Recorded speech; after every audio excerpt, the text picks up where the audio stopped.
আমি আপনাদেরকে বলতে ভুলে গেছি, আজকে আমি যে সাবজেক্টের উপরে আপনাদেরকে কথা শোনাইতে চাইছি সেটা হলো আজকের দিনের আদর্শ মানব গঠনের মহা গ্রন্থ আল কোরআনের শিক্ষা।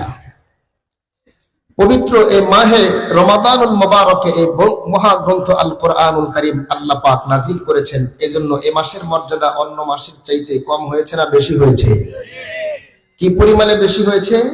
এ মাসে যদি কেউ একটি নফল আমল করে, অন্য মাসে একটি ফরজ আমল করলে যেই সওয়াব, আল্লাহ তাআলা তার আমল নামায় ওই সওয়াব দান করে দেন।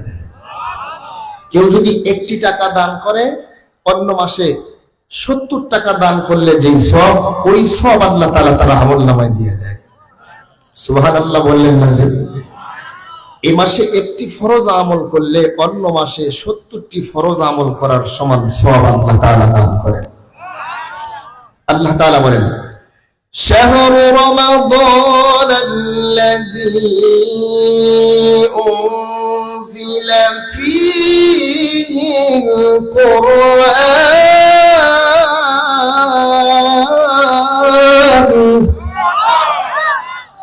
এই মাস হচ্ছে পবিত্র কোরআনুল কারীম নাজিলের মাস, এজন্য এই মাসের দাম বেশি।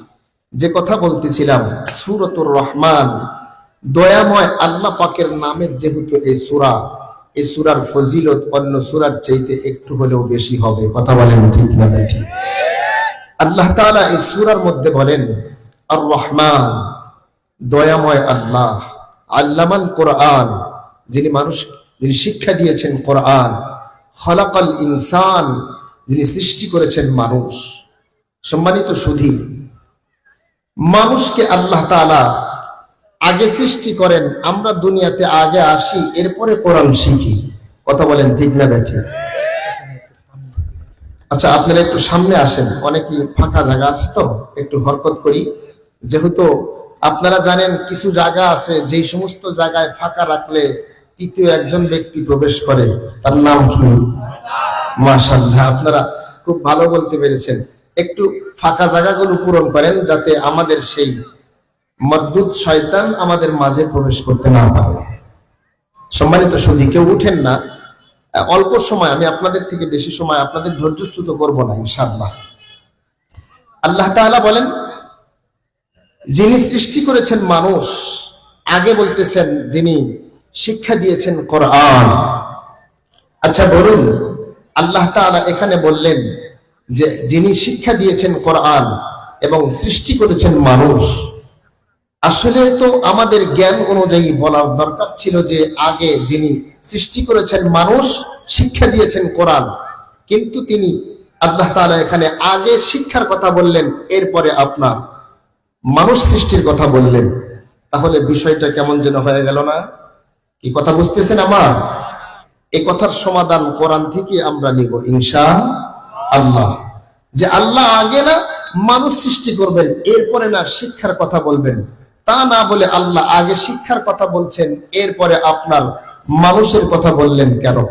সম্মানিত সুধী, কোরআনুল কারীমের এই কথাটি বোঝার জন্য আরেকটি কথা বুঝি, সেটা হলো মানুষ, পৃথিবীতে আমরা যতগুলা মানুষ আছি, এই মানুষের মধ্যে সকল মানুষ হচ্ছে দুই প্রকার। কয় প্রকার? জোরে বলেন, কয় প্রকার? দুই প্রকার। এক প্রকার মানুষ হচ্ছে গুণগত মানুষ, আর এক প্রকারের মানুষ হচ্ছে সৃষ্টিগত মানুষ। মাদ্রাসায় যখন মা বাবা বাচ্চাকে ভর্তি করানোর জন্য নিয়ে যায়, হুজুরের কাছে গিয়া বাবা মা বলে যে হুজুর আমার ছেলেকে মানুষ করাই দিয়ে। কি কথা বলে না? বলে না? অনেক মা বাবা তো এটাও বলে যে হুজুর হাড্ডিটা আমার আর গোশতটা আপনাকে দিয়ে দিলাম, পিটাইয়া সাইজ করে যেভাবে হোক আপনি মানুষ বানাইয়া দেন। কি বাবা যেটা নিয়ে গেছে ওটা কি গরু ছাগল? যারা বলেন ওটাও তো মানুষ, তাইলে এ কথা কেন বললেন যে হুজুর মানুষ বানাইয়া দিয়েন? কথার মধ্যে শিক্ষা আছে না নাই? বোঝা যায় যে সৃষ্টিগত মানুষ হলেই প্রকৃত মানুষ হওয়া যায় না।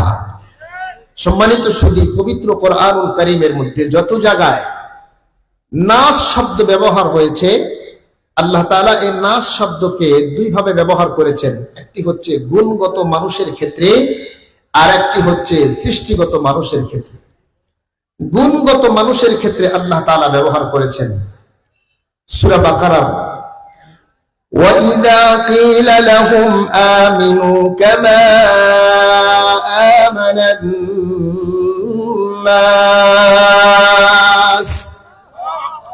এখানে আল্লাহ তাআলা গুণগত মানুষের কথা বলেছেন। এ নাস দ্বারা সাহাবায়ে কেরাম রিদওয়ানুল্লাহি তাআলা আলাইহিম আজমাইন তাদের কথা বলা হয়েছে।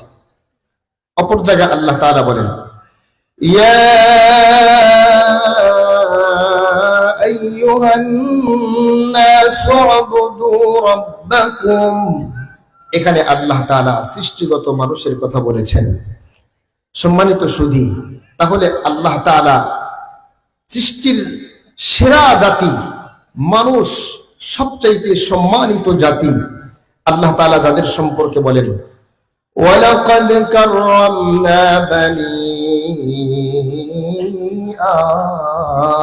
আদম, বনি আদমকে আল্লাহ তাআলা সম্মানিত করে সৃষ্টি করেছেন। কিন্তু সব মানুষই কি সম্মানিত আর সব মানুষই কি দামি মানুষ? জোরে বলেন। একটি হচ্ছে সৃষ্টিগত মানুষ আর একটি হচ্ছে গুণগত মানুষ। কথা বলেন ঠিক না ঠিক? সৃষ্টিগত মানুষের আল্লাহ পাকের কাছে 4 পয়সার দামও নাই। গুণগত মানুষের দাম আল্লাহ পাকের কাছে ফেরেশতার চাইতেও দামি। সুবহানাল্লাহ বলেন। সৃষ্টিগত মানুষ যাদের আচরণ পশুর চেয়ে খারাপ হয়, এমন মানুষ দুনিয়াতে আছে না নাই? 100 টাকার জন্য মানুষকে ঘুষি দিতে দ্বিধাবোধ করে না, 10,000 টাকার জন্য মানুষকে হত্যা করতে বাধে না, 1 লক্ষ টাকার জন্য মানুষ হয়ে অপর মানুষকে খুন করতে তার বিবেকের মধ্যে বাধে না। আপনারা বলুন তো, একেও কি আপনি মানুষ বলবেন? আল্লাহ তাআলা বলেন উলাইকা কাল আনআম, এরা তো পশু। আল্লাহ বলেন বালহুম আবাল, এর চেয়েও খারাপ। আল্লাহ বলেন পশুর চাইতেও এরা নিকৃষ্ট। নাউযুবিল্লাহ বলেন। আর এই মানুষ সম্পর্কে আল্লাহ তাআলা কি বলেন? যেই সমস্ত মানুষরা আল্লাহ পাকের সাথে সম্পর্ক করেছে, কোরআনের শিক্ষায় শিক্ষিত হয়েছে, দামি হয়েছে, গুণগত মানুষ হয়েছে, আল্লাহ তাআলা তাদের সম্পর্কে বলেন উলাইকা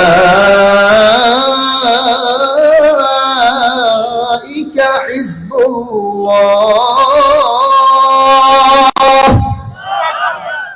আল্লাহ তাআলা বলেন উলাইকা হুম খায়রুল বারিয়া। এই মানুষগুলার দাম তো আসমানের ফেরেশতার চাইতেও বেশি। সুবহানাল্লাহ বলেন। তাহলে মানুষ সৃষ্টি হলেই, মানুষ হিসাবে জন্মগ্রহণ করলেই দামি হওয়া যায় না।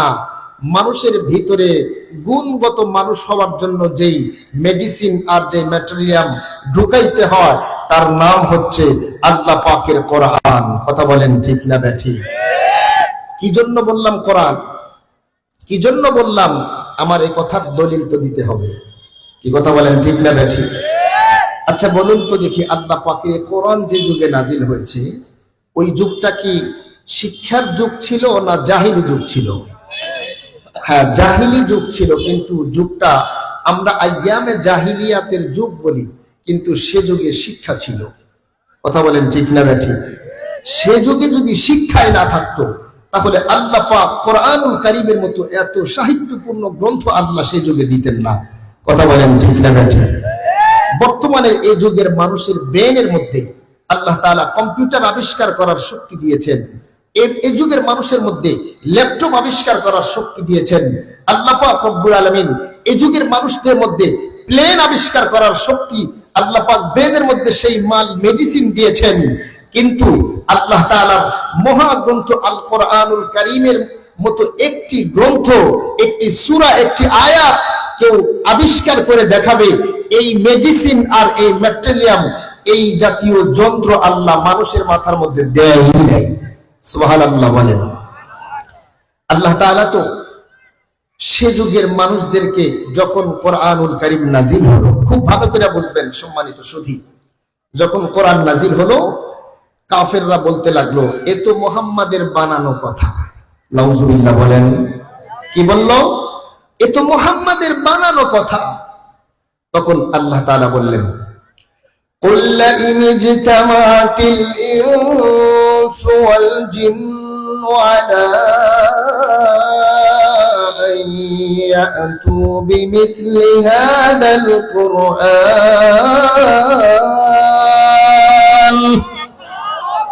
আল্লাহ তাআলা বলেন, নবী আপনি জানায় দেন, ইন ইজতামাআতিল ইনসু ওয়াল জিন, পৃথিবীতে যত মানুষ আছে, শুধু মানুষ নয়, আমার সৃষ্টি যত জিন্নাত আছে, মানুষ এবং জিন্নাত সকলেই সম্মিলিতভাবে আমার এ কোরআনের মতো একটি গ্রন্থ, তারা একটি গ্রন্থ তো দূরের কথা, একটি সূরা তো দূরের কথা, একটি আয়াত তারা বানিয়ে দেখা।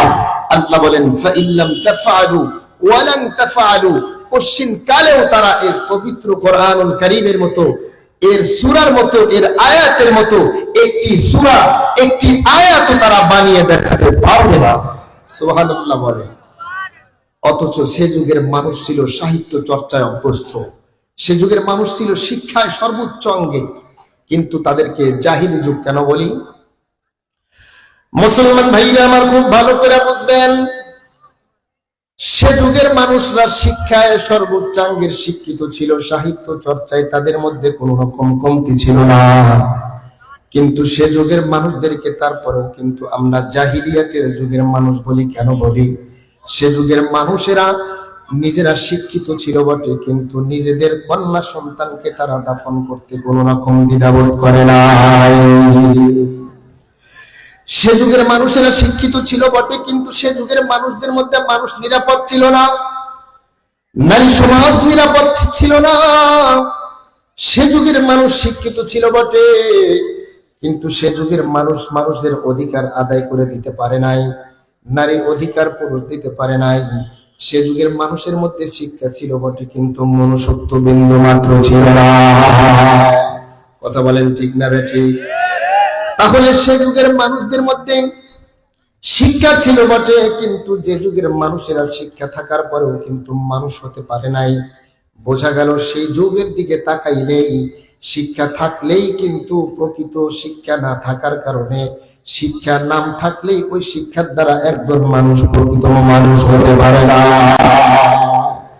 বর্তমান যুগে আপনারা দেখেন, আজ থেকে 10 বছর আগে আমাদের এই ছোট্ট জীবনে আমরা যা দেখেছি, আজ থেকে 10 বছর আগে আমার দেশের বৃদ্ধাশ্রম গুলাতে মা বাবাদের সংখ্যা এই পরিমাণে ছিল না। বর্তমানে বৃদ্ধাশ্রমে শিক্ষিত সন্তানের মা বাবাদের সংখ্যা যত বেশি। কথা বলেন ঠিক না বেঠিক? আগে তো শিক্ষা ছিল কম, কিন্তু মানুষেরা শ্রদ্ধা ভক্তি ছিল। আগে শিক্ষা ছিল না, কিন্তু পবিত্র কোরআন শুদ্ধ করে পড়তে পারতো না, তারপরেও প্রত্যেক গ্রামের মা বোনেরা ফজরের নামাজ পড়ে অন্তত 1-2 পৃষ্ঠা পড়তেন। কথা কি ভুল বললাম না ঠিক বললাম? এখন তো আমরা, আমাদের মোবাইলের যুগ আসছে, মোবাইল টিপতে টিপতে শেষ রাতের দিকে আমরা ঘুমায় যাই, আর সকালবেলা উঠি আমরা 10টায়। কথা কি ঠিক না ঠিক? কবি তো তাই বলেন, ও জামানা মে মুআজ্জিজ থে হামিলে কুরআন হো কর, और तुम जलील खार हो ये तारिके कुरआन हो कर। মুসলমান ভাইরা আমার লম্বা কথা আলোচনা করব না। বর্তমান যুগের আপনারা দেখবেন বৃদ্ধাশ্রম গুলাতে যে সমস্ত মা বাবারা তারা থাকে, আপনারা খবর নিয়ে দেখেন বৃদ্ধাশ্রম গুলাতে যত শিক্ষিত মানুষের মা বাবা আছে, অশিক্ষিত মানুষের মা বাবা ওই পরিমাণে নাই। শিক্ষা আছে, আপনারা বলতে পারেন যে হুজুর তাহলে কি আপনি শিক্ষাকে অবজ্ঞা করছেন? না, এখানে একটি কথা আপনাদেরকে বুঝাই। আজ থেকে 10 বছর আগে, 20 বছর আগে আমাদের বাংলাদেশে ডাক্তার হয়েছে, কিন্তু সে ডাক্তার আল্লাহওয়ালা ডাক্তার হয়েছে। কথা ঠিক না বেঠিক? ডাক্তার হয়েছে, নামাজি ডাক্তার হয়েছে, ইঞ্জিনিয়ার হয়েছে, নামাজি ইঞ্জিনিয়ার হয়েছে।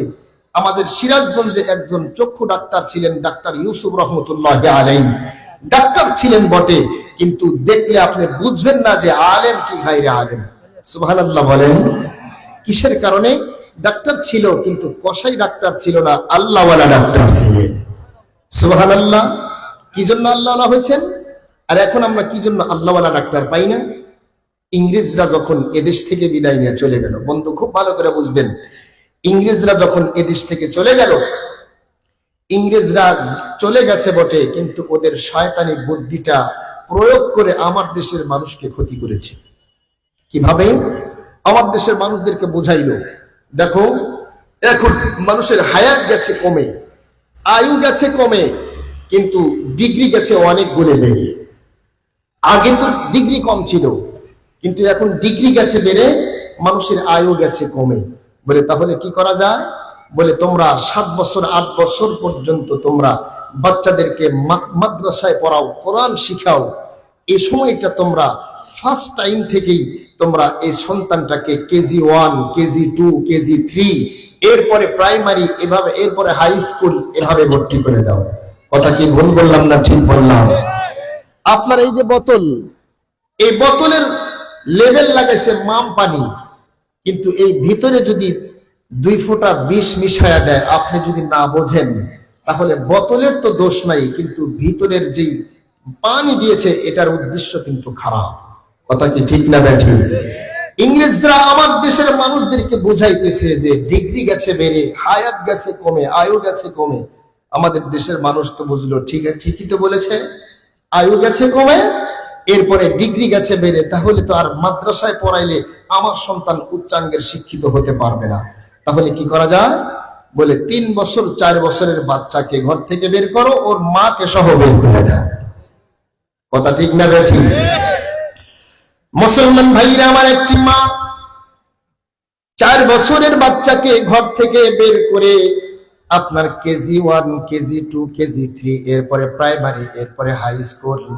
আপনারা বলুন তো দেখি, একজন মা যদি তার 2টা বাচ্চা নেয়, 2টা বাচ্চার পিছনে যদি 3 6 বছর তার বাচ্চার পিছনে দৈনিক বাহিরে আসা যাওয়া করে, তাহলে ওই মা কি আর পরবর্তী জীবনে ঘরের মধ্যে স্থির থাকতে পারে? এরা শুধু আমাদের বাচ্চাদেরকেই নষ্ট করার জন্য পায়তারা করে নাই, এদের পায়তারা আমাদের বাচ্চাদের মাকে তাদেরকে পর্যন্ত ঘর থেকে বাহির করে দিয়েছে। কথা বলেন ঠিক না ঠিক?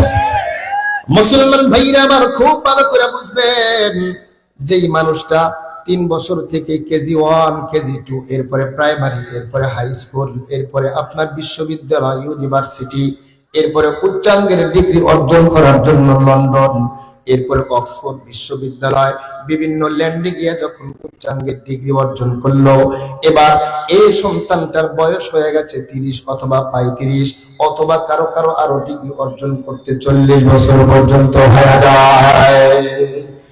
30 বছর 35 বছর পর্যন্ত লেখাপড়া করে, আপনারা বলুন তো দেখি, এই সন্তানটা যদি একজন ইমাম সাহেবের সন্তান হয়, এই সন্তানটা যদি একজন আলেম ফ্যামিলির সন্তান হয়, আপনারা বলুন তো দেখি, এ কি এখনো পর্যন্ত কালেমা তৈয়্যিবা পড়ার টাইম পেয়েছে?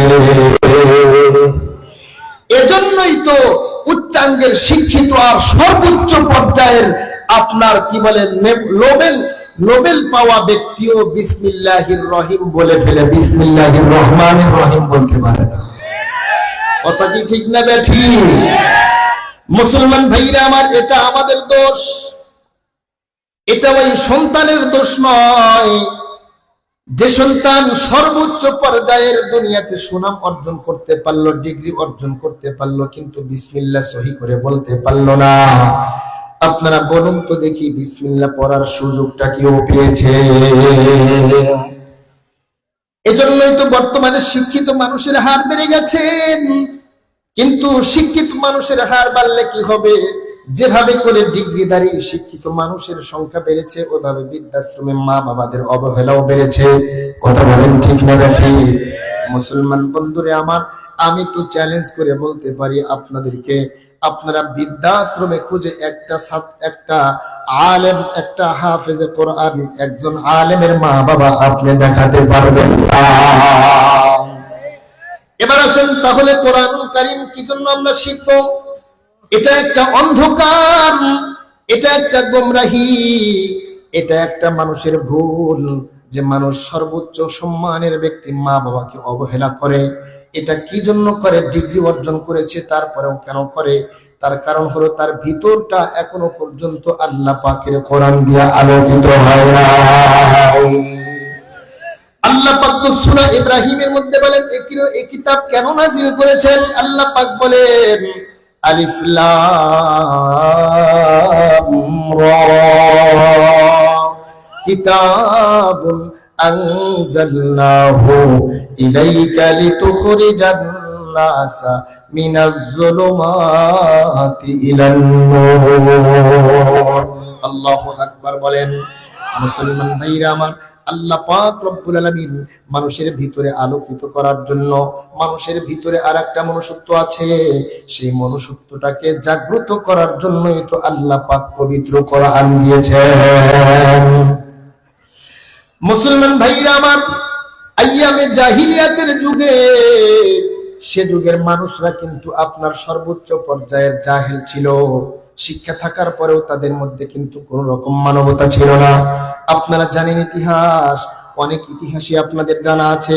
শুধুমাত্র দলিল হিসাবে স্মরণ করা দেওয়ার জন্য আমি আপনাদেরকে একটা কথা বলি, সেটা হলো ফারুক আজম হযরত ওমর ইবনুল খাত্তাব রাদিয়াল্লাহু তাআলা আনহু, যিনি মুসলমান হওয়ার আগে তার জিন্দেগি ছিল বড় ভয়ানক।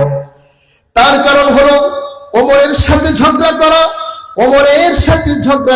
ওমরের সাথে পিছে লাগা মানে নিজের জীবনের রক্ত নিয়ে খেলা করা। কথা বলেন ঠিক না ঠিক? তার কারণ হলো ওমর রাদিয়াল্লাহু তাআলা ছিল দুর্দান্ত সাহসের অধিকারী, যার সাহসের কাছে সবাই ভয় পেত। যে কেউ হযরতে ওমরের নাম শোনা মাত্র তার ভিতরটা কেঁপে উঠত। কথা বলেন ঠিক না ঠিক? কি পরিমাণের ভিলেন ছিলেন তিনি! আল্লাহ পাকের নবীর নিরপরাধ একজন মানুষের মাথা যিনি আনতে যায়, তার চাইতে বড় ভিলেন আর কে হতে পারে? বন্ধুরা আমার, এই হযরতে ওমর আল্লাহ পাকের নবীর কল্লা আনার জন্য গিয়েছিলেন। আপনারা জানেন সবকিছুই।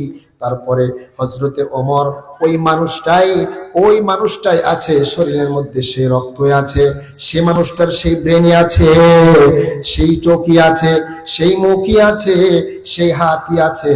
কিন্তু হযরতে ওমর এমন পরিবর্তন হয়ে গেছেন, আল্লাহ পাকের ভয় দিয়ে পুরা ভিতরটাই একটা অন্যরকম পরিবর্তন হয়ে গেছে। প্রতি জুমায় আমরা যেই ব্যক্তিদের নাম নেই, ওয়া আশাদ্দুহুম ফি আমরিল্লাহি উমর ওয়া আসদাকুহুম হায়াআন উসমান, আল্লাহ পাকের এই পরিমাণে প্রিয় তারা হয়ে গিয়েছিলেন। প্রত্যেক জুমায় আমরা তাদের সানি খুতবা ইমাম সাহেব খতিব সাহেব নাম নেয় কি নেয় না? বন্ধুরা আমার, খুব ভালো করে বুঝবেন, এই ফারুক আজম কোরআনের ছোঁয়ায় আল্লাহ পাক তাকে কি পরিমাণে পরিবর্তন করে দিলেন দেখেন। একটি মিসাল তার জীবনী থেকে আপনাদের খেদমতে পেশ করি। বন্ধুরা আমার, হযরতে ওমর রাদিয়াল্লাহু তাআলা আনহুর শাসন আমলে আপনারা জানেন তিনি কিন্তু রাত্রে বেলায় সবাই যখন ঘুমায় পড়তেন, হযরতে ওমর ঘুমাতেন না। হযরতে ওমর রাদিয়াল্লাহু তাআলা আনহুর ভিতরে একটা টেনশন কাজ করত, না জানি আমার কোন প্রজা না খেয়ে রাত্রে বেলায় রাত যাপন করতেছেন। হযরতে ওমর রাদিয়াল্লাহু তাআলা আনহুর বন্ধুরা আমার, এই টেনশনের কারণে হযরতে ওমর রাত্রে বেলায় ঘুমাতেন না। এজন্যই দৈনিকের মতো হযরতে ওমর রাদিয়াল্লাহু তাআলা আনহু প্রজাদের অবস্থা পর্যবেক্ষণ করার জন্য বন্ধুরা আমার ঘর থেকে বের হয়ে হাঁটতেছেন আর খুঁজতেছেন, দেখি আমার প্রজাদের কার কোন সমস্যা আছে। হযরতে ওমর নিজে যায় সে সমস্যার সমাধান করে দিয়েছেন। আপনারা জানেন, অন্ধকার রাস্তায় যখন আমরা পথ চলি, তখন কিন্তু যারা যুবক লেভেলের মানুষ, আমার যুবক বন্ধুরা, তারা কিন্তু একা একা যখন পথ চলে তখন কিন্তু তারা গুনগুন করে গান গায়। কথা কি ভুল বললাম না ঠিক বললাম? আবার যারা মাদ্রাসার ছাত্র আছেন, তারা কিন্তু রাত্রিবেলায় যখন লজিং বাড়িতে যায় অথবা একা একা অন্ধকারে চলে, তখন কিন্তু একা একাই কোরআনুল কারীমের টান দেয়, সূরার টান দেয়। বুঝেন না আপনারা? কেরাতের টান দেয়। আমি আমার ছাত্র জামানা এমন করেছি, লজিং বাড়িতে যাওয়ার সময় যখন দেখেছি অন্ধকার, হুজুর থেকে শুনেছি কোরআন শুনলে শয়তান দূরে যায়, এজন্য মাঝে মাঝে কোরআনের টান দিতাম। ফারুক আজম হযরত ওমর রাদিয়াল্লাহু তাআলা আনহু রাত্রে বেলা একা একা চলতেছেন, আর জবানের মধ্যে দিলে দিলে আল্লাহকে ডাকতেছেন, আল্লাহু আল্লাহ আল্লাহু আল্লাহ। ইশকে আউয়াল দর দিলে মাশূক পয়দা মিশাওয়াদ ताना सूजद शमा कई परवाना शीरा में शवाद। जो जलाता है किसी को वो भी जलता है जरूर, शमा भी जल जाते हैं परवाना जल जाने के बाद।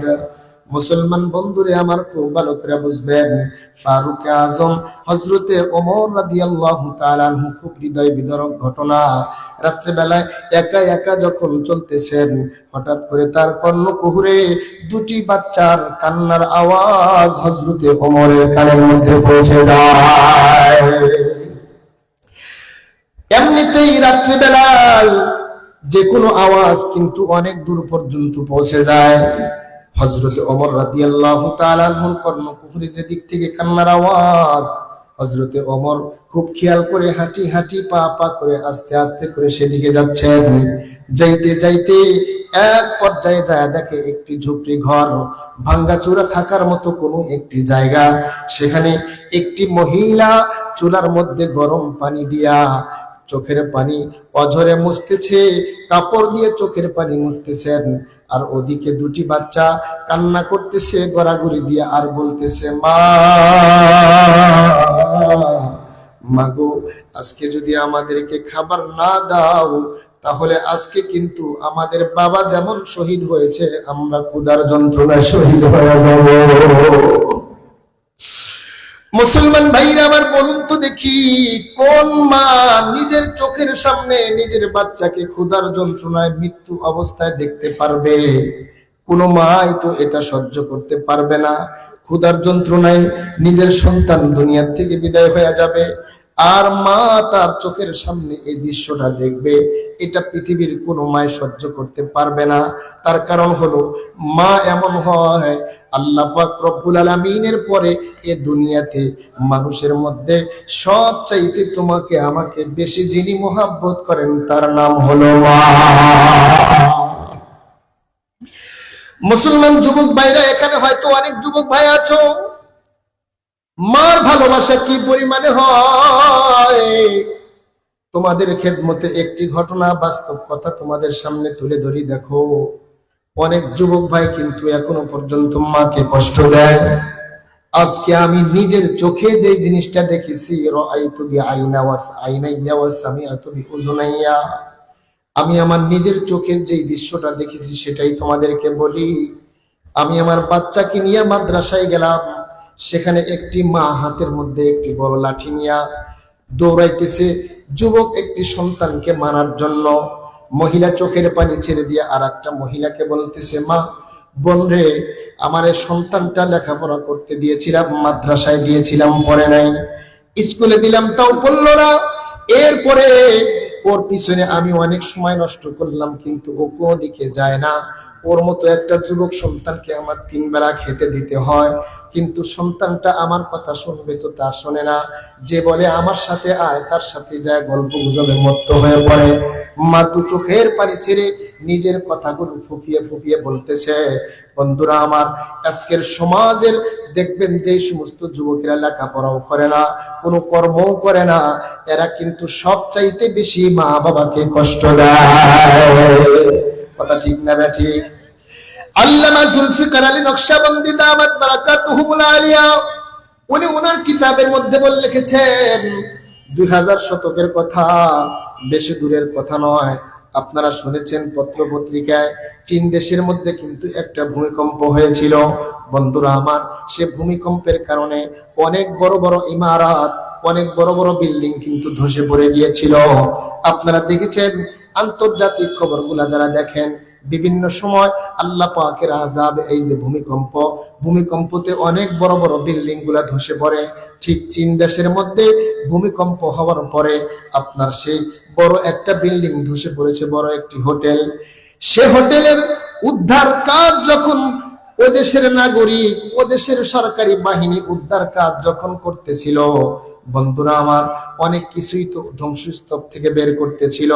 আপনারা দেখেছেন বাংলাদেশের রানা প্লাজা থেকে একজন অনেকদিন পরে কিন্তু মাটির নিচ থেকে বের হয়েছিল, ঠিক না? ঠিক পরে ঠিক সেখানেও ধ্বংসস্তূপ থেকে অনেক দিন পরে আপনার নিচ থেকে একটি একজন মা এবং তার ওই মায়ের কোলের মধ্যে একটা সন্তান, দুগ্ধপোষ্য সন্তান, শিশু বাচ্চা, মার কোলের মধ্যে দুজনকে অজ্ঞান অবস্থায় পেয়েছে। মুসলমান খুব ভালো করে বুঝবা যুবক ভাই, এক পর্যায়ে ডাক্তারের কাছে যখন ওই মহিলাকে নিয়ে যাওয়া হলো, মহিলাকে প্রথমে ট্রিটমেন্ট দেওয়ার পরে মাকে এবং বাচ্চাকে ডাক্তাররা জানিয়ে দিল এই আল্লাহর বান্দি এবং তার বাচ্চা এখনো পর্যন্ত জীবিত আছে। সুবহানাল্লাহ বলেন। আচ্ছা বলুন, হায়াত দেওয়ার মালিক আর মৃত্যু দেওয়ার মালিক কে? আল্লাহ বলেন, ইদা জাআ আজালুহুম লা ইস্তাখিরুনা সাআতাও ওয়া লা ইস্তাকদিমুন।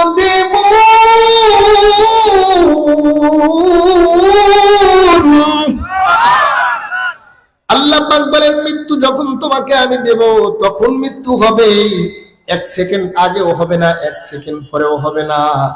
মৌত কো সমঝা হে জাহিল ইখতিতামে জিंदगी, দর হकीकत मौत तेरे इब्तिदाए जिंदगी। जब मलाकुल मौत आवेगे तुम्हारे सामने, फिर तुम्हें फरसत न मिलेगी लब हिलाने के लिए, फिर तुम्हें फरसत न मिलेगी लब हिलाने के लिए। बाप भाई माँ बहन फर्जंद जन और यारगार, आशिकों माशूक नौकर बंदे खिदमत गुजार, आशिकों माशूक नौकर बंदे खिदमत गुजार। काम आने का नहीं हर, काम आने का नहीं हर एक जुदा हो जाएगा, बल्कि एक एक उज़्व दुश्मन जन का हो जाएगा, बल्कि एक एक उज़्व दुश्मन जन का हो जाएगा। हुस्न तेरा चंद रोज खिर फना हो जाएगा, जिस पे तेरा नाज है वो खाक में मिल जाएगा। মুসলমান বন্ধুরে, মৃত্যু যখন হবে তখন মৃত্যু হবেই। মৃত্যু থেকে তোমাকে আমাকে কেউ বাঁচাতে পারবে না।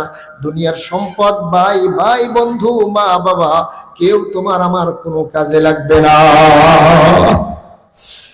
আল্লাহ পাকের বান্দির যখন ট্রিটমেন্ট করে, প্রাথমিক ট্রিটমেন্ট করার পরে ডাক্তার জানায়া দিল এই মহিলা এখনো পর্যন্ত মরে নাই।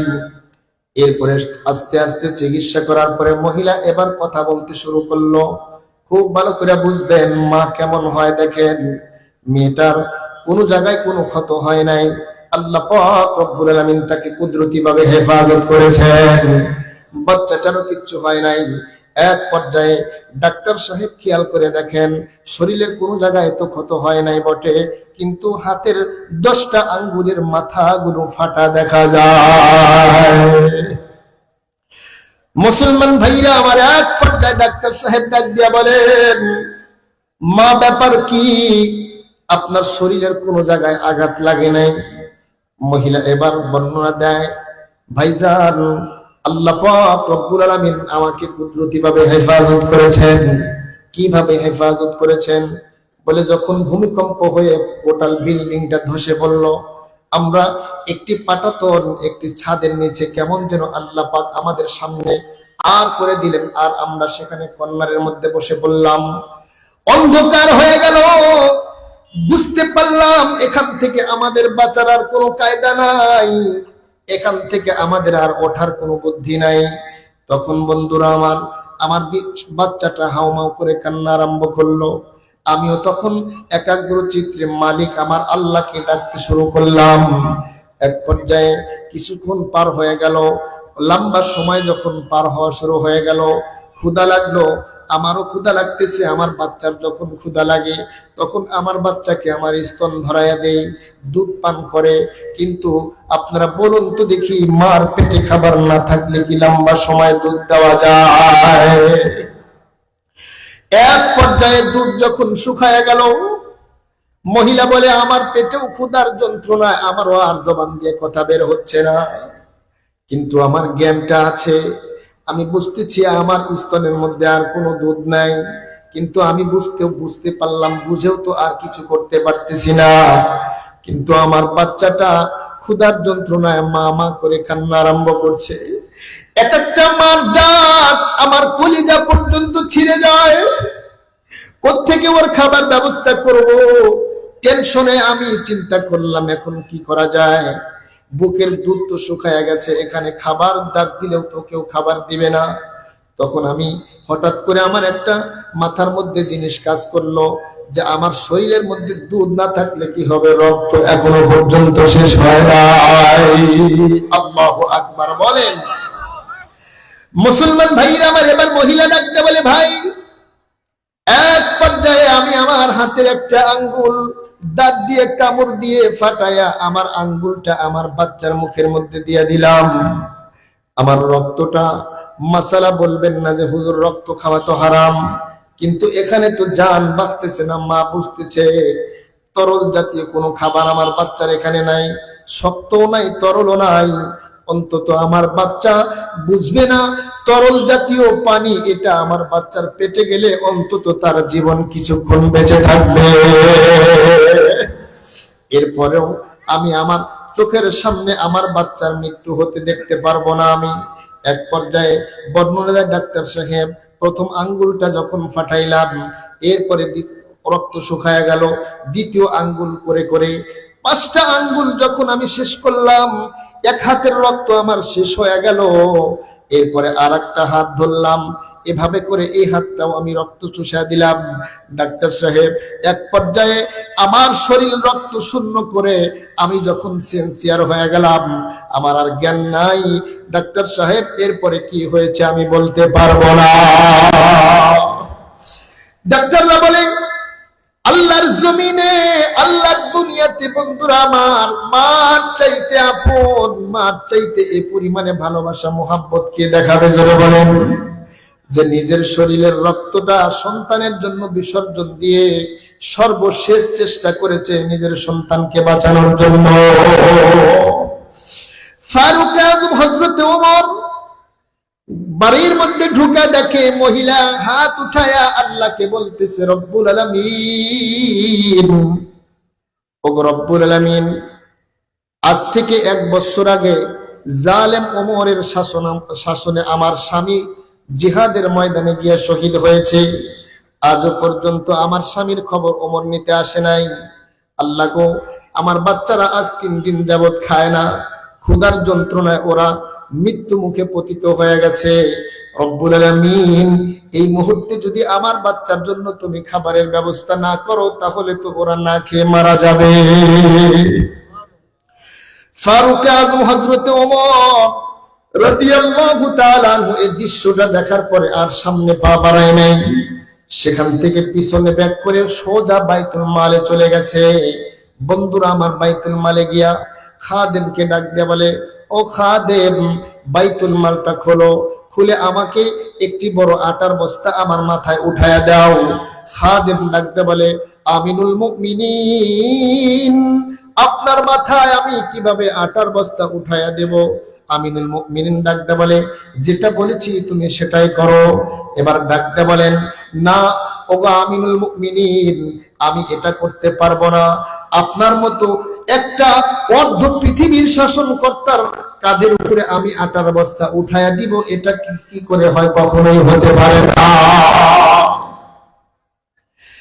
এক পর্যায়ে হযরত ওমর ডাক দিয়ে বলে, না, যা বলছি তাই করো। বলতেছে, যদি তুমি আমার উপকার করতেই চাও, হাসরের ময়দানে কি আমার একটি গুনাহ তুমি ভাগ নিবা, একটি গুনার ভাগ কি তুমি নিবা? আল্লাহ পাক যেদিন প্রত্যেকের বোঝা প্রত্যেকের কাঁধে উঠায়া দিবেন, ওয়ালা তাজিরু ওয়াজিরাতু ওয়িজরা উখরা।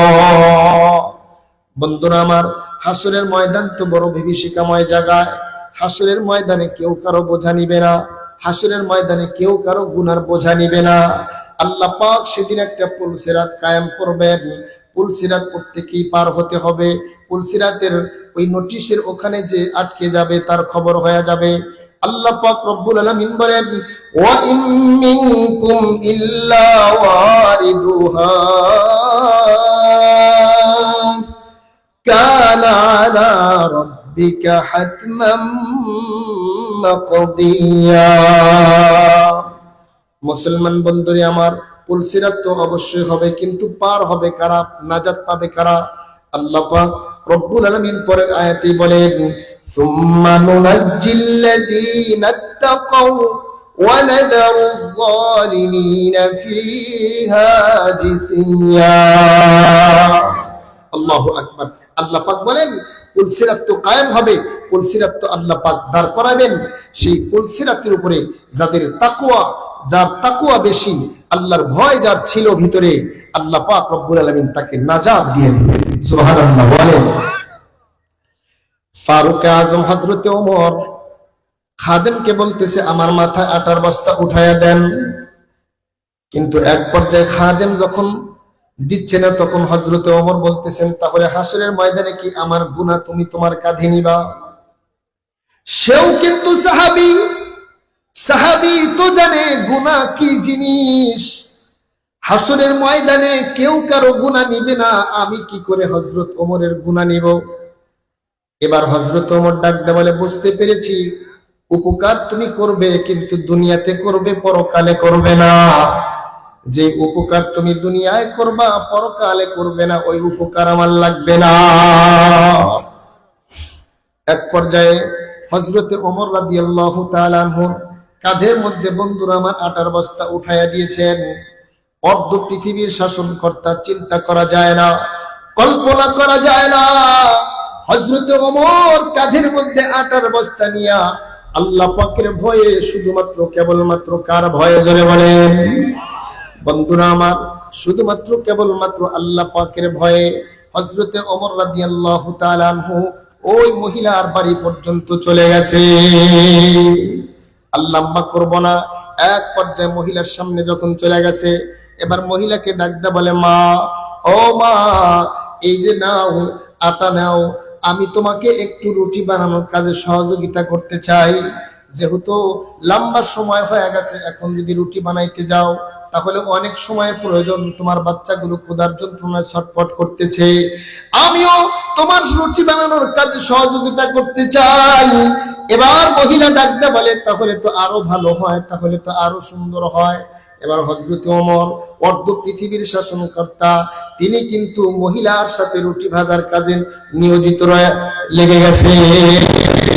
দুনিয়া কি আদালত মে তেরা, दुनिया की अदालत में तेरा नाम रहेगा, फारूक तेरे नाम पे इस्लाम रहेगा, फारूक तेरे नाम पे इस्लाम चलेगा। दुनिया की सदाकत में तेरा, दुनिया की सदाकत में तेरा नाम रहेगा, सिद्दीक तेरे नाम पे इस्लाम चलेगा, सिद्दीक तेरे नाम पे इस्लाम चलेगा। আল্লাহু আকবার বলেন। মুসলমান বন্ধুরে আমার, যে ফারুক আজম, যে ওমর, আল্লাহ নবী নিরপরাধ একজন মানুষের কল্যাণ আনার জন্য গিয়েছিলেন, আর সেই ওমরই এখন কিন্তু কার ভয়ে এই গভীর রজনীতে আপনার মহিলার সঙ্গে রুটি ভাজার কাজে লেগে গেছেন, শুধুমাত্র আল্লাহ পাকের ভয়ে। এক পর্যায়ে রুটিগুলো ভাজা যখন শেষ হয়ে গেল, এবার মহিলাকে ডাকতে বলে, মা, ও মা, তোমার ইয়াতিম বাচ্চাগুলো ক্ষুধার যন্ত্রণায় ছটফট করতেছেন, যদি তুমি অনুমতি দাও তাহলে আমি আমার নিজের হাতে একটু রুটি খাওয়াইয়া দিতে চাই। মহিলা ডাকতে বলে, এ তো আরো অনেক সুন্দর কথা। এবার হযরত ওমর রাদিয়াল্লাহু তাআলা আনহু নিজের হাত দিয়া বন্ধুরা আমার রুটিগুলা চিপতেছে আর ইয়াতিম বাচ্চার মুখের মধ্যে দিতেছে। আর হযরত ওমরের গাল বেয়ে বেয়ে টপ টপ করে পানিগুলো পড়তেছে। এক পর্যায়ে বাচ্চাগুলো যখন ক্ষুধার পেট নিয়ে খেতে খেতে পেট যখন ভরে গেছে, আপনারা জানেন ছোট্ট বাচ্চার যখন ক্ষুধা লাগে বাচ্চাগুলো কিন্তু খেলায়ও যায় না, কোনো কাজেই যায় না। কিন্তু বাচ্চার যখন পেট ভরে তখন কিন্তু বাচ্চা গভীর রাতেও খেলায় নিমত্ত হয়ে পড়ে। ঠিক না ঠিক বলেন? ফারুক আজম হযরত ওমর দেখলেন বাচ্চাগুলো অনেক ক্ষুধার্ত ছিল, কান্না করতেছিল। আর ওই বাচ্চাগুলোর যখন মুখে খাবার উঠাইয়া দিলেন, খাবার শেষ করার পরে বাচ্চাগুলোর যখন পেট ভরে গেছে, এবার বাচ্চাগুলো গভীর রাত্রে দুই ভাই খেলা শুরু করে দিয়েছে। এবার এই দৃশ্যটা হযরত ওমর রাদিয়াল্লাহু তাআলা আনহু পাশে দাঁড়ায়া দেখতেছেন আর চোখের পানি ফেলতেছেন, আল্লাহকে ডাকতেছেন, রব্বুল আলামিন, ও দয়ার আল্লাহ,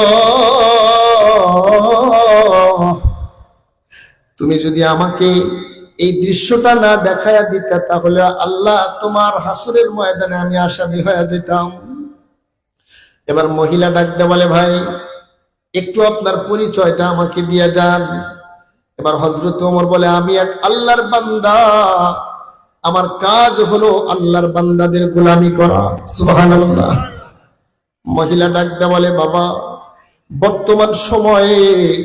বর্তমান এই মুহূর্তে আমার কাছে যদি স্বীকারোক্তি নিত বর্তমানে খলিফাতুল মুসলিমিন হওয়ার যোগ্য কে, তাহলে আমি এই কথা এক বাক্যে স্বীকারোক্তি দিতাম যে ওমরের জায়গায় ওমর না হয়ে তোমার মতো যুবকী শাসনকর্তা হওয়া দরকার। আল্লাহু আকবার বলেন। রাত্রিবেলায় হযরত ওমর আর ঘুমায় নাই। নিজের বাসায় গিয়া হযরত ওমর যাই নামাজ বিছায়া আল্লাহর সামনে দাঁড়ায়া নামাজের মধ্যে দাঁড়ায় কান্না করতেছেন। সারা রাত আল্লাহ পাকের সামনে সিজদায় পড়ে সিজদার মধ্যে গিয়ে আল্লাহকে ডাকে, রব্বুল আলামিন, ওগো দয়ার আল্লাহ, তুমি যদি আমাকে দেখায়া না দিতা তাহলে আমার হাসরের ময়দানে কি হতো। আল্লাহ তোমার শুকর, আল্লাহ তুমি দয়া করেছো বিদায় আমি দেখতে পেরেছিলাম। সারা রাত ঘুমায় নাই ফারুক আজম হযরত ওমর রাদিয়াল্লাহু তাআলা আনহু। বন্ধুরা আমার, সকালবেলা যখন ফজর হয়ে গেছে, ফজরের নামাজের পরে হযরত ওমরের বাহিনীকে পাঠায়া দিয়েছে, যাও মহিলাকে ডাক দাও, আমার দরবার পর্যন্ত মহিলাকে নিয়ে আসবা। বন্ধুরা আমার, মহিলার কাছে যখন ফারুক আজম হযরত ওমরের বাহিনী চলে গেছে, যায় দেখে ফজরের নামাজের পরে মহিলা ঘরের দরওয়াজা বন্ধ করে আল্লাহর কোরআন তেলাওয়াত করতেছেন। তখনকার মহিলারা তো সকালবেলা আল্লাহ পাকের কোরআন নিয়মিত তেলাওয়াত করতেন। এক পর্যায়ে যখন ঘরের দরওয়াজায় গিয়া সালাম দিছেন, ভিতর থেকে মহিলা বলে, কে তোমরা? তখন বলে, আমরা আমিনুল মুমিনিন হযরতে ওমরের লোক, হযরতে ওমর তোমাকে ডেকেছেন। মহিলা তখন চিন্তায় পড়ে গেছেন, রাত্রিবেলায় হযরত ওমরের নামে একজন আগন্তুক যুবকের কাছে আমি নালিশ করেছিলাম, আল্লাহ জানে না জানি আমার এই খবরটা হযরত ওমরের কানে পৌঁছে গেছে। উপায় নাই, আমাকেও খবর করবে, আমার ইয়াতিম বাচ্চাদেরকেও খবর করে ফেলবে। মহিলার ভিতরে এই ভয়টা কাজ করতেছে। বন্ধুরা আমার, এক পর্যায়ে মহিলা হাঁটি হাঁটি পা করে ফারুক আজম হযরত ওমরের দরবার পর্যন্ত চলে গেছে। হযরত ওমরের দরবার পর্যন্ত যাওয়ার পরে ঘন্টাটা এখনো পর্যন্ত সামনে আছে।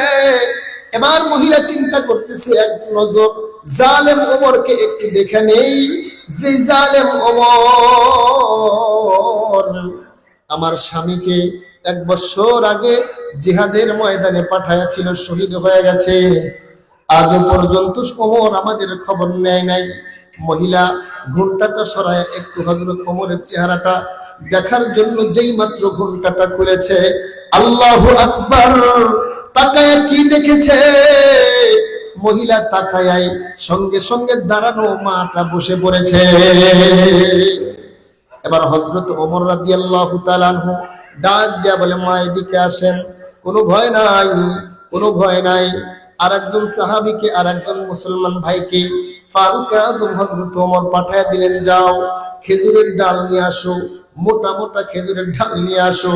বন্ধুরা আমার, খুব হৃদয় বিদারক ঘটনা।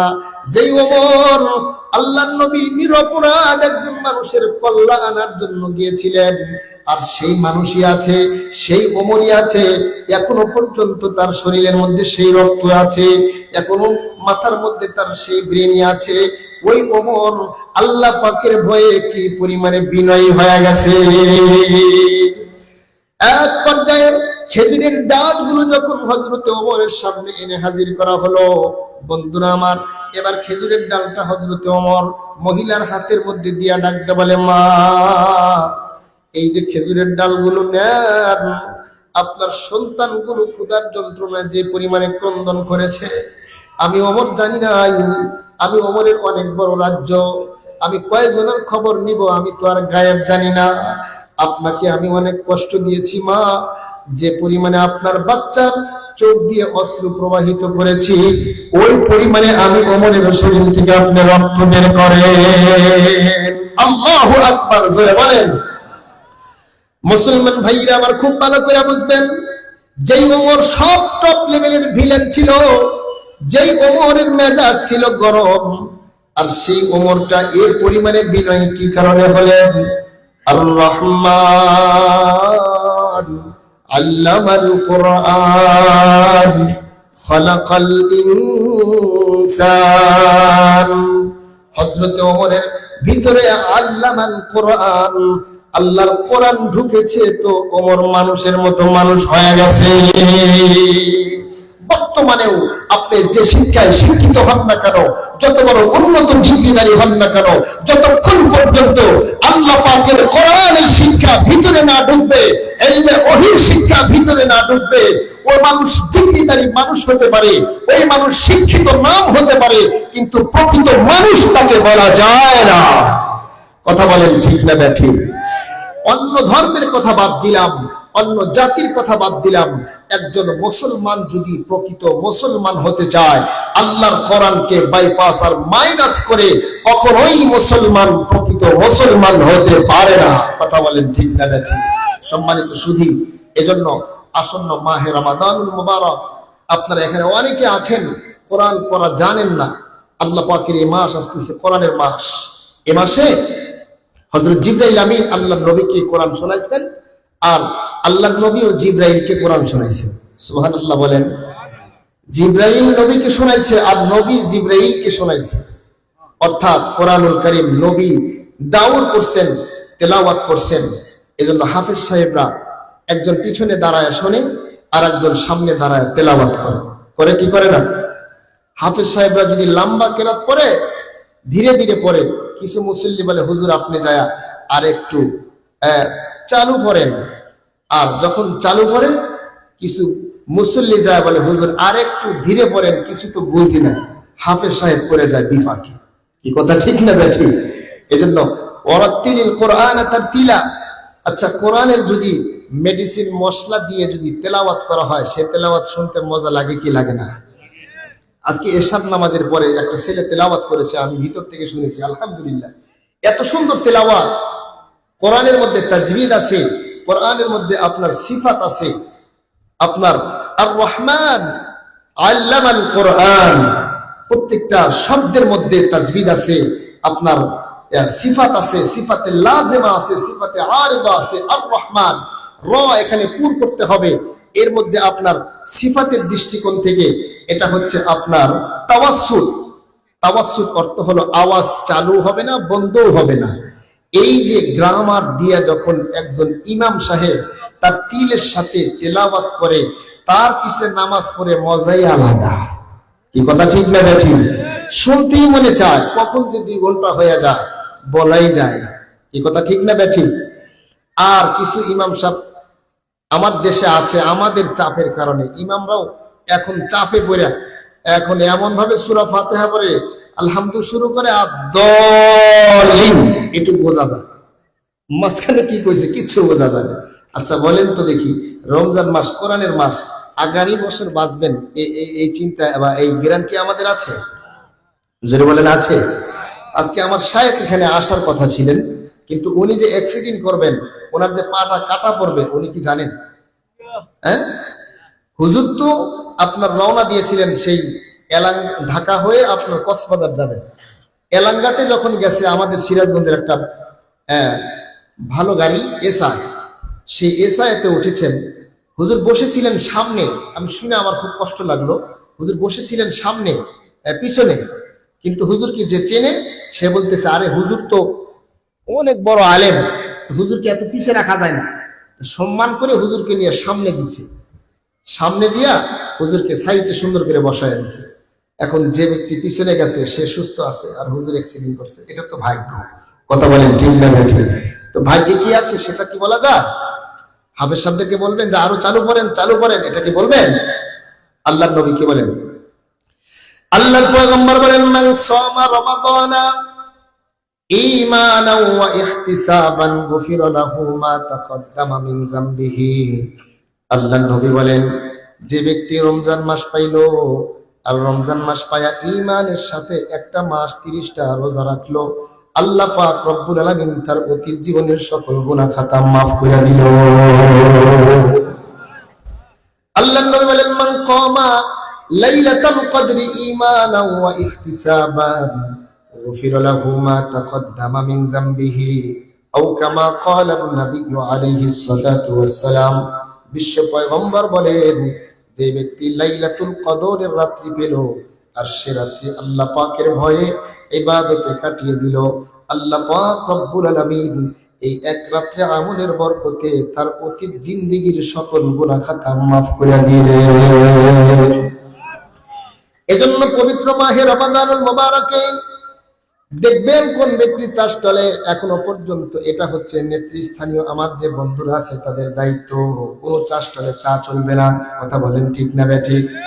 মুসলমানের কোনো দোকানে খাবার চলতে পারে না। আল্লাহর নবী বলেছেন, আল্লাহ পাক রব্বুল আলামিন পবিত্র মাহে রমাদানুল মুবারক এত সুন্দর একটা মাধ্যম দিয়েছেন। নবীজির হাদিসে পাওয়া যায়, আল্লাহর নবী বলেন, রমজান হচ্ছে মানুষের জান্নাতে যাওয়ার এক একটা ডাল শুরু। ডাল দ্বারা যেমন মানুষ যুদ্ধের ময়দানে যুদ্ধ করার জন্য ডাল যেমন সহায়ক হয়, ঠিক তদরূপ পবিত্র রমজানে যারা রোজা রাখে জান্নাতে যাওয়ার জন্য আল্লাহ পাক তাদেরকে রমজান একটা উসিলা বানায়া দিবে। রমজান মাসের রোজা যারা রাখবে, জান্নাতের একটি গেট থাকবে, রাইয়ান। রাইয়ান নামক জান্নাত, এই জান্নাতের মধ্যে শুধুমাত্র কেবলমাত্র রোজাদার প্রবেশ করবে। আল্লাহ পাক বলেন, রোজা একমাত্র আমার জন্য, আর রমজানের রোজার বদলা এবং রমজানের যেটা হাদিয়া, যেহেতু রোজা আল্লাহর জন্য, এজন্য আল্লাহ পাক নিজের হাতে রমজানের রোজার বদলা দিয়ে দিবে। সুবহানাল্লাহ বলেন। রমজানের অনেক মাসাইল আছে, রমজানের অনেক নিয়ম আছে, আমরা আমাদের ইমাম সাহেবদের কাছে এগুলো জেনে নিব। একজনও ইনশাআল্লাহ রোজা কাজা করব না। আর যে আলোচনাটা করলাম যে কোরআনের উসিলা আমি প্রকৃত গুণগত মানুষ হতে পারবো, এই কোরআনের প্রথম নাম্বারের দায়িত্ব হচ্ছে তিলাওয়াতুল কোরআন। যারা বলেন কি তিলাওয়াতুল কোরআন হচ্ছে এক নাম্বারের কাজ, হচ্ছে কি জোরে বলেন? তিলাওয়াতুল কোরআন। এই তেলাওয়াতে কোরআন প্রথম দায়িত্ব। এখন আমরা কোরআন তেলাওয়াত জানি বা না জানি, কোরআনের সহযোগী হতে চাই কারা কারা? একটু হাত উঠান। আল্লাহু আকবার বলেন, আল্লাহু আকবার। হাতটা নাড়া দেন, নারায়ে তাকবীর। আলহামদুলিল্লাহ। হাত নামান। আপনাদেরকে আমি অনেক কষ্ট দিয়ে দিলাম না? আমি তো ছোট মানুষ, আমার শায়েখ তো অনেক বড় মানুষ, হুজুরের আলোচনা শুনে হয়তো আরো তৃপ্তি পাইতেন আপনারা, কিন্তু আমি ছোট মানুষ, আপনাদেরকে কষ্টই দিলাম। আর একটু কষ্ট আপনাদেরকে দেই। মোনাজাতের আগে কোরআনের সহযোগিতা আমরা হতে চাই ইনশাআল্লাহ। আমাদের মা বাবা অনেকের নাই। আল্লাহর রাসূল বলেছেন, যে ব্যক্তি আল্লাহ পাকের রাস্তায় খরচ করলো, দান করলো, আল্লাহ পাক তার মুসিবত বালা দূর করে দিল। সুবহানাল্লাহ বলেন। এই যে সম্পদ, এটা দিয়েছেন কে? জোরে বলেন। আল্লাহ দিয়েছেন। তাহলে আল্লাহর রাস্তায় যদি খরচ না করি তাহলে এটা কিন্তু অন্য দিক দিয়ে যাবে। আবার কথা ঠিক না ঠিক? আলহামদুলিল্লাহ, আমার আব্বা মা দুইজনই নাই। মাশাআল্লাহ, আজকের যিনি পরিচালক মা বাবার নামে 200 টাকা বলেন মাশাআল্লাহ। আল্লাহ ওনার মা বাবার দানকে, ওনার মা বাবার কবরকে জান্নাতের টুকরা বানায়া দেন, বলেন আমিন। আসেন ভাই, 1000 টাকা করে আমি কিছু ভাই দেখতে চাই, কৃপণতা করেন না। কারণ হলো কোরআনের মজলিসে আপনি যদি অর্থ দিয়ে শরীক থাকেন তাহলে আল্লাহ পাক রব্বুল আলামিন আপনাকে কোরআনের সহযোগী হিসাবে হাসরের ময়দানে নাজাত দিতে পারে। আসেন ভাই, উঠেন না। এই যে ইন্নামাল আমালু বিল খাওয়াতিম, শেষ ভালো যার সব ভালো তার। এখন যদি ওঠেন তাহলে কিন্তু আমি কষ্ট পাবো। উঠেন না, টাকা না দিলেন উঠতে পারবেন না। বসেন, বসেন, টাকা আল্লাহ দিবে ভাই। আল্লাহ পাক তো তার টাকা এখানে আনবে যাকে আল্লাহ পছন্দ করে। সবার কাছ থেকে আমি টাকা চাই না, যার মনে চায়। আল্লাহর নবীর ঘর, এই প্রতিষ্ঠানগুলো সরকারি সহযোগিতায় চলে না, আপনারা জানেন। মাশাআল্লাহ, এক মুরব্বি 100 টাকা। এনামুল হোসেন 1000 টাকা দেন। মাশাআল্লাহ, জনাব এনামুল সাহেব 1000 টাকা, বলেন মারহাবা। রব্বুল আলামিন এনামুল সাহেবের দানকে তুমি কবুল ও মঞ্জুর করে নাও। আল্লাহ তার মা বাবার কবরের আযাব তুমি মাফ করিয়ে দাও। ইয়া আল্লাহ, ইনকামের মধ্যে বরকত দিয়া দাও, ব্যবসা বাণিজ্যের মধ্যে বরকত দিয়া দাও। আবু সালাম আর হারুনুজ্জামান, আবু সালাম আর হারুনুজ্জামান দুইজনে 2000 টাকা। মাশাআল্লাহ, মারহাবা। আবু সালাম ইমাম সাহেব ছিলেন। মাশাআল্লাহ, আল্লাহ, দুই ভাই মা বাবা কবরে গেছে, বাবা ইমাম ছিলেন। আল্লাহ বাবাকে স্মরণ করে মাদ্রাসায় 2000 টাকা করল দান। আল্লাহ তুমি তার মা বাবার কবরের আযাবকে মাফ করে দাও, বলেন আমিন। তার বাবার কবরকে জান্নাতের টুকরা বানায় দাও, আমিন বলেন। আল্লাহুম্মা আমিন বলেন। ভাই উঠেন কেন আপনারা? ভাই একটু কথা বলবেন, একটু থামেন, মেহেরবানি করে উঠেন না। মোনাজাতের আগে হ্যাঁ, কিছু ভাই দেখে, আমি দেখতে চাই আপনারা পকেটে। শোনেন, ঠিক আছে, আর একটু শেষ চাওয়াটা নিয়ে নিই। আপনারা সবাই হাত উঠান, আবার নারায়ে তাকবীর, নারায়ে তাকবীর। 10 টাকা, 5 টাকা, 20 টাকা যা পারেন সবাই একটু কোরআনুল কারীমের মজলিসে শরীক হবেন, আমি দেখতে চাই। আমি নিজেও হাত দিলাম, বিসমিল্লাহ। সবাই একটু হাত দেন, যার যা পকেটে যা পারা, বিসমিল্লাহ করেন। ছেলেরা কোথায়? এই মাদ্রাসার ছাত্র কোথায়? হাত ভিতরে যাও, ভিতরে যান, ভিতরে যান। আমি 1 মিনিটের বেশি কথা বলবো। জি, আমাদের চেয়ারম্যান সাহেব 1 মিনিট কথা বলবে। ঘোষণা করো ভাই, আপনারা কেউ উঠবে না, কিছুক্ষণের মধ্যেই কেউ মোনাজাত হয়ে যাবে। তো মোনাজাতের প্রারম্ভে আপনাদের সাথে সংক্ষিপ্ত কথা নিয়ে আসছেন আমাদের অত্র এলাকার সম্মানিত চেয়ারম্যান জনাব মোহাম্মদ মতিউর রহমান মুফতি। জনাব মতিউর রহমান মুফতি চেয়ারম্যান মহোদয়কে সংক্ষিপ্ত কথা বলার জন্য বিনীতভাবে অনুরোধ করছি। দরুদ শরীফ পড়ে আর দান করি আমরা, দানের দিকে খেয়াল করি ভাই। বিসমিল্লাহির রহমানির রহিম। আজকে দলীয় মাদ্রাসা কর্তৃক আয়োজিত এই অনুষ্ঠানের সম্মানিত সভাপতি আমার অনকল্প মূল্যে আমার পিছনে মায়েরা আছে, বোনেরা আছে। এখানে বক্তব্য দেওয়ার কিছু নেই, কারণ এটা একটা জালসা। সেই জালসায় বক্তব্য আমি দিতে চাই। আপনি এলাকার সন্তান, আমি, আপনারা চেয়ারম্যান তৈরি করেছেন 38 বছর ধরে। আমি চেয়ারম্যান হিসেবে আমার দায়িত্ব আছে উন্নয়ন কল্পে আমি 1 লক্ষ টাকা ঘোষণা করছি। ধন্যবাদ।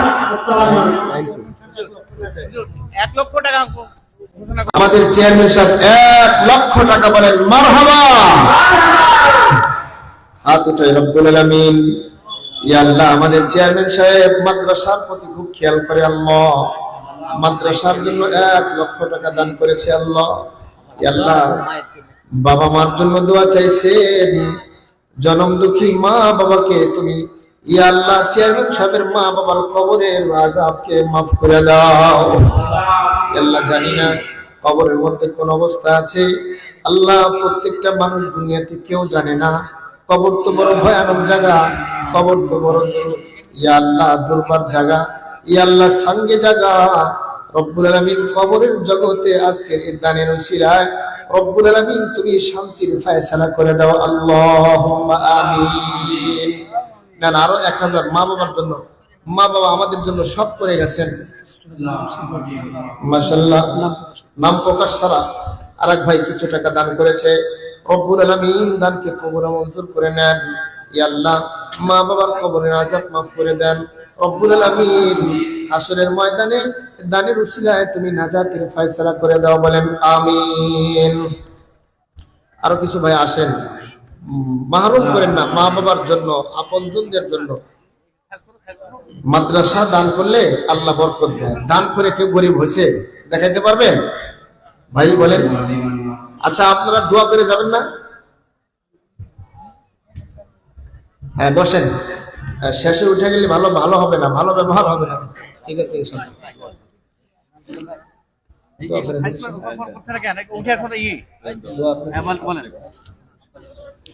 আচ্ছা দোয়া হচ্ছে, সবাই একবার সূরা ফাতিহা সূরা ইখলাস 3 বার। আমাদের অত্র মাদ্রাসার জমিদাতা জনাব মোহাম্মদ আলহাজ মোহাম্মদ কায়েমউদ্দিন মারা গেছেন কিছুদিন আগে। ওনার ছেলে 1000 টাকা দান করেছেন। আলহাজ জনাব আব্দুল কাইয়ুম মোল্লা জমিও দান করেছেন। মাদ্রাসার জমিদাতা যিনি, আজকে তিনি কবর। আব্দুর রব 200 টাকা। ওনার ছেলে দোয়া করে দিয়ে ওনার বাবার জন্য 1000 টাকা। আল্লাহ আব্দুল কাইয়ুম ভাইকে তুমি এই মুহূর্তে তার জীবনের গুনাহ খাতা maaf করে তার কবরকে জান্নাতের বাগান বানায় দাও, আমিন বলেন। একটা মোবাইল পাওয়া গেছে, মোবাইলটা একটু বলুন। মনোযোগে দোয়া করুন। একটা মোবাইল পাওয়া গেছে, যদি কারো হয় নিয়ে যাবেন ইনশাআল্লাহ। হ্যাঁ দরুদ শরীফ। আল্লাহুম্মা সাল্লি আলা মুহাম্মাদ ওয়া আলা আলি মুহাম্মাদ কামা সাল্লাইতা আলা ইব্রাহিম আমাদের ওয়া আলা আলি ইব্রাহিম ইন্নাকা হামিদুম মাজিদ। অনেকগুলো ঘোষণা আছে। আল্লাহুম্মা বারিক আলা, যে আপনি বলেন। হযরত আলী আপনি বলেন। হযরত আলী 500 টাকা, আল্লাহ কবুল করেন। আপনারা আমিন বলেন। আমি মান্নান ডাক্তার সাহেব 500 টাকা। আব্দুল মান্নান ডাক্তার সাহেব 500 টাকা, কবুল করেন আল্লাহ, আমিন বলেন। তুহিন ভাই 600 টাকা, আল্লাহ দান কবুল করেন। 1000 টাকা। আমিন। জহুরুল ইসলাম 1000 টাকা, আমিন বলেন। শওকত সাহেব 1000 টাকা। 1000 টাকা। নূর নবী 1000 টাকা। 1000 টাকা। ফারুক ভাই কত? 1000। ফারুক ভাই 1000 টাকা। আনোয়ার ভাই 1000। রফিকুল ভাই 1000 টাকা। নূর নবী ভাই 1020 টাকা। শাহ আলম 2000 টাকা। রফিক নওগাঁ 2000 টাকা। রফিক নওগাঁ 2000 টাকা। নাহিদ হাসান 2040 টাকা। নাহিদ ভাই 2040। আচ্ছা। আলী 2040। আব্দুল আলী জি 2040। জি। আর শিপন 3060। শিপন ভাই 3060 বিকাশে পাঠিয়েছেন। এটা হচ্ছে রাস্তায় আসছে জন্য আমাদের কালেক্ট করছে। শামিম 5000। শামিম ভাই 5000। আর একজন মাসুদ ভাই 5000 টাকা। 5000 টাকা। আল্লাহ পাক সবার দান কবুল করেন। আর প্রধান অতিথি চেয়ারম্যান মহোদয় 1 লক্ষ টাকা ঘোষণা করেন। জি চেয়ারম্যান সাহেব দোয়া করে দেন। চেয়ারম্যান সাহেবের জন্য দোয়া করবেন। আমাদের অসুস্থ আর কি করছেন। জি আব্দুল কাইয়ুম যিনি জমি দিচ্ছে ওনার জন্য, সবার জন্য দোয়া করবেন। কিছু আরেকটা মোবাইল পাওয়া গেছে, মোবাইল নিয়ে যাবেন। দরুদ শরীফ আল্লাহুম্মা সাল্লি আলা মুহাম্মাদ ওয়া আলা আলি মুহাম্মাদ কামা সাল্লাইতা আলা ইব্রাহিম ওয়া আলা আলি ইব্রাহিম ইন্নাকা হামিদুম মাজিদ। হ্যাঁ আমাদের আজকে যিনি আলোচক ছিলেন আমার শাইখ মুর্শিদ আল্লামা আব্দুল বাসিত খান সাহেব হুজুর দামাত বারাকাতুহু।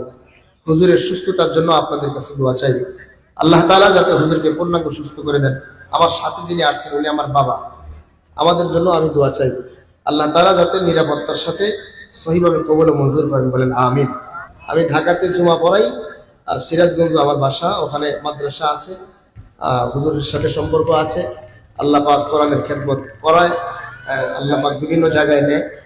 আপনাদের কাছে দোয়া চাই ইনশাআল্লাহ। ঢাকাতে কেরানীগঞ্জ জুমা পড়ব।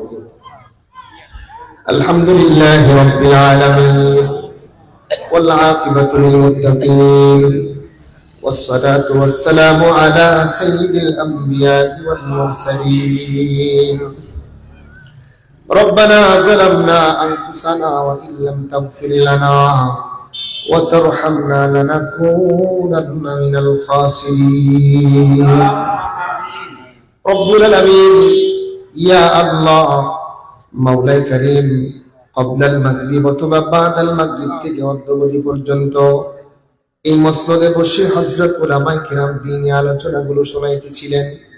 ইয়া আল্লাহ ধর্মপ্রাণ মুসলমান ইমানদার মুত্তাকি পরহেজগার মুসলমান নারী পুরুষ সকলে মিলে কোরআন হাদিসের আলোচনা শুনতেছিলেন। আল্লাহ ইয়া আল্লাহ এরা কি চায় তুমি ভালো করে জানো। আল্লাহ আমরা জাহান্নামের আগুন থেকে পানাহ চাই। ইয়া আল্লাহ আমরা দুনিয়া চাই না, কবরের আযাব থেকে মাপ চাই, পুলসিরাতের পুল পার হতে চাই। রব্বুল আলামিন আমরা জান্নাতে যেতে চাই। ইয়া আল্লাহ আজকে যারা এখানে বক্তা শ্রোতা যারা হাজির হয়েছি কোরআনের বাগানে, রব্বুল আলামিন সকলের জীবনের সগীরা কবিরা জানা অজানা ইচ্ছা অনিচ্ছায় রাতের অন্ধকারে সূর্যের আলোতে আল্লাহ যত গুনাহ আমরা করেছি রব্বুল আলামিন সকল গুনাহ থেকে আমরা তওবা করতেছি। মেহেরবানি করে তুমি আমাদেরকে মাফ করিয়া দাও।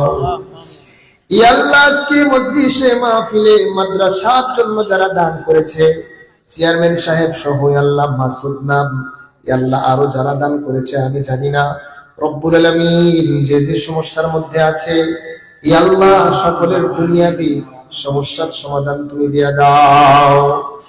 ইয়া আল্লাহ যাদের মা বাবা কবরে আল্লাহ চিরতরে বিদায় নিয়ে কবরের জগতে ঘুমায় আছে, রব্বুল আলামিন মেহেরবানি করে সকলের জীবনের গুনাহ খাতা মাফ করে দাও। ইয়া আল্লাহ আমাদের হায়াতে জিন্দেগিতে পরিমাণে মহব্বত আমাদের আব্বা আম্মা আমাদের জন্য করলো, রব্বুল আলামিন জীবনের শেষ ভালোবাসাটুকু আমাদের জন্য দিয়া দিল। আল্লাহ মানুষের সফলতার জন্য সবচাইতে বেশি মা বাবা অগ্রাধিক ভূমিকা পালন করে। ইয়া আল্লাহ আজকে চেয়ারম্যান হতে পারত না, বাবা মার চেষ্টা না থাকলে আমি বক্তা হতে পারতাম না, বাবা মার চেষ্টা না থাকলে রব্বুল আলামিন মা বাবার ঋণ তো কোনোদিন শোধ করা যাবে না। ইয়া আল্লাহ যে সমস্ত ভাইদের মা বাবা কবরে চিরতরে মনকে মন মাটি দিয়ে ওই বাগানে আল্লাহ জঙ্গলের মধ্যে রেখে আসছি, ইয়া আল্লাহ আজও পর্যন্ত জানি না কি অবস্থায় আছে। এ দুনিয়াতে মানুষের বিদেশ গেলে পৃথিবীর যে কোনো প্রান্তে গেলেই খবর নেওয়া যায়, কিন্তু কবর জগতের খবর আজও পর্যন্ত কেউ নিতে পারি নাই। আল্লাহ তোমার রাসূল বলেছেন কবর খুব ভয়ানক জায়গা, ডাইনে মাটি বামে মাটি, মাটি হবে বিছানা। আল্লাহ গো চতুর্দিকে মাটি অন্ধকার ঘর, আল্লাহ ওই ঘরে কি উপায় হবে আমাদের আমরা জানি না মাওলা। আল্লাহ ওই ঘরের আমল তুমি আমাদের করে যাওয়ার তৌফিক দান করো মাওলা। ইয়া আল্লাহ শূন্য মাহে রমাদানুল মুবারক কোরআনুল কারীমের মাস, রব্বুল আলামিন এই মাসে তুমি আমাদেরকে বেশি বেশি কোরআন তেলাওয়াত করার তৌফিক দান করো। আল্লাহ রোজা রাখার তৌফিক দান করো। আল্লাহ কিয়ামুল লাইল রাত্রি বেলায় আল্লাহ যায় নামাজে দু ফোঁটা চোখের পানি তোমার জন্য ফেলার তৌফিক দিও আল্লাহ। ইয়া আল্লাহ মাহরুম করিও না আল্লাহ, গুনাহ দিয়ে আমাদের জিন্দেগি জর্জরিত, রব্বুল আলামিন মেহেরবানি করে আমাদের মাহফিল ব্যবস্থা করিয়া দাও আল্লাহ। ইয়া আল্লাহ আজকের মাহফিলে যিনি ইয়া আল্লাহ এখানে বসে আলোচনা করতেন, কিন্তু আল্লাহ পরীক্ষা নিচ্ছ তুমি, তিনি অসুস্থ হয়ে অ্যাক্সিডেন্ট করে আল্লাহ বাসায় শুয়ে আছেন। আল্লাহ আল্লামা আব্দুল বাসিত খান সাহেব হুজুরকে আপনি সুস্থতা দান করেন মাওলা। ইয়া আল্লাহ পরিপূর্ণ সুস্থতা দান করেন আল্লাহ, দীর্ঘ নেক হায়াত দান করেন রব্বুল আলামিন। আমাদের উস্তাদ আমাদের আব্বা আম্মাদেরকে দীর্ঘ নেক হায়াত দান করেন। আজকের মাহফিলের যারা কমিটি, মাদ্রাসার উস্তাদ, মাদ্রাসার মুহিব্বিন, মুআল্লিকিন যারা আছেন, সকলের হায়াতের মধ্যে বরকত দান করেন মাওলা। ইয়া আল্লাহ, যা চাইলাম দান করো মাওলা, যা চাইলাম না আমাদের প্রয়োজনটাও দান করো। ইয়া আল্লাহ, তোমার হাবিবকে আমরা দেখি নাই, আজও পর্যন্ত দেখতে পারি নাই, পারবো না। জিন্দেগিতে আর কোনোদিন এই চোখ দ্বারা দেখতে পারবো না, কিন্তু একটা অপশন তো তুমি খোলা রেখেছো রব্বুল আলামিন, স্বপ্নে যোগে দেখার অপশন। ইয়া আল্লাহ, জীবনে একবার হলেও মদিনার কামলিওয়ালা রে আমাদেরকে ঘুমের ঘরে দেখার তৌফিক দিও আল্লাহ।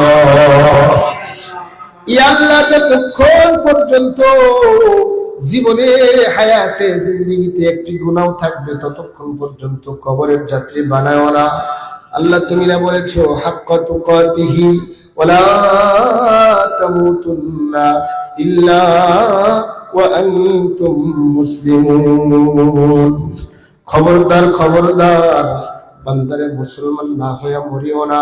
আল্লাহ, জানি না মুসলমান কতটুকু হতে পেরেছি আল্লাহ, পূর্ণাঙ্গ মুসলমান না হওয়া পর্যন্ত আমাদেরকে কবরে নিও না আল্লাহ। ইয়া আল্লাহ, মুসলমান না বলে কবরে নিও না আল্লাহ। কোরআনের সাথে সম্পর্ক রাখার তৌফিক দান করো। হাসরের ময়দানে কোরআনের শাফাত নসিব করিও মাওলা। ইয়া আল্লাহ, কোরআনের ছোঁয়ায় আমাদের থাকার তৌফিক দান করো। আমাদের বাচ্চাদেরকে কোরআনের ছায়াতলে আসার তৌফিক দান করো। ইয়া আল্লাহ, আজকের মজলিসে যে সমস্ত পর্দার আড়ালের মারা আল্লাহ, যারা ভাইরা শরীক হয়েছে, সবাইকে কোরআনের ছায়াতলে আসার তৌফিক দান করো রব্বুল আলামিন। তোমার হাবিবের উসিলায় দোয়াকে কবুল ও মঞ্জুর করো। রব্বানা তাকাব্বাল মিন্না ইন্নাকা আনতাস সামিউল আলিম ওয়া তুব আলাইনা ইয়া মাওলানা ইন্নাকা আনতাত তাওয়াবুর রহিম। আমিন আমিন বিরহমাতিকা ইয়া আরহামার রাহিমিন। আসসালামু আলাইকুম ওয়া রাহমাতুল্লাহি ওয়া বারাকাতুহু। একটি বিশেষ ঘটনা, মুঙ্গলি পূর্বপাড়া হাফেজা মাদ্রাসার উদ্যোগে, মুঙ্গলি পূর্বপাড়া হাফেজা মাদ্রাসার উদ্যোগে